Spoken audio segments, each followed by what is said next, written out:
Right, so this is going to be my submission for the Strapi plugin hackathon. I'm just in time with a couple hours left till the deadline. So yeah, I'm going to demo my plugin that I've made, which is URL alias. So right now we're looking at a fresh Strapi install. All I did was install my plugin and created a single content type article. So now if you go to the content manager and you create a new entry, on the right side you will see the URL alias sidebar. So this is used to manage the URL of your page. So right now I'm creating an article which will eventually be a page in my website front end. So I'll add some data. This is going to be my fancy article with some information. And on the right side, you will see that generate automatic URL will be checked by default. We don't want to do that yet. First, we just want to create a custom URL, which will be my article. So I'll save that. That's all good.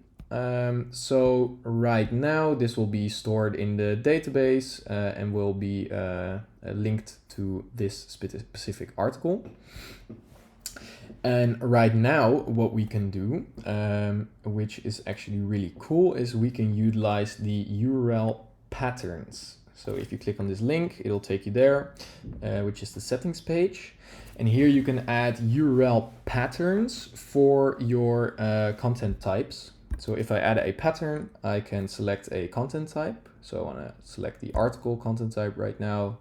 I'll give it a name. So this is the article pattern. And then I have to create the pattern.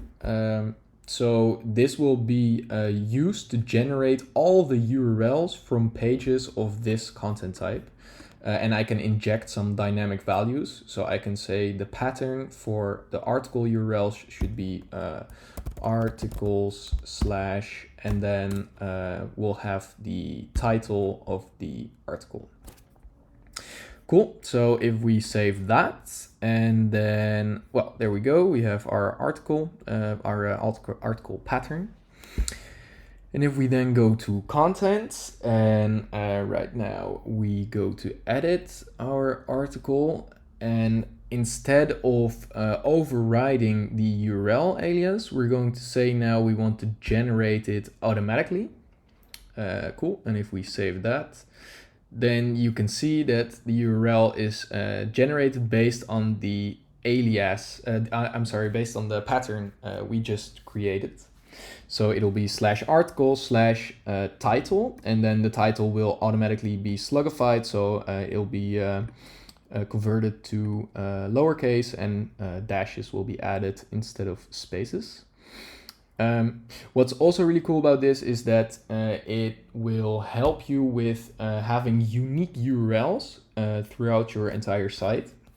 So say I now try to add another article, which will also be my fancy article with some information. So it'll be just exactly the same.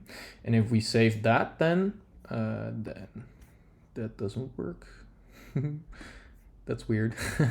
It should add like a -0 at the end of your URL. Oh, there we go. Little bug, I think. But yeah, so it should give you always a unique URL. Okay, cool. And then also what we can now do is we have an endpoint provided by the plugin.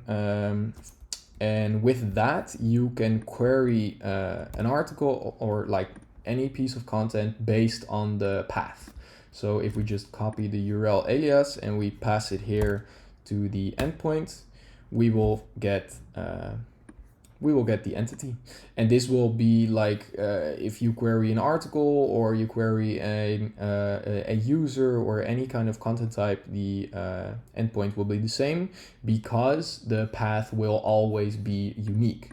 So yeah, that's pretty cool.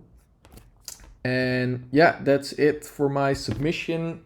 Hope you guys like it, and I'll see you in the next one.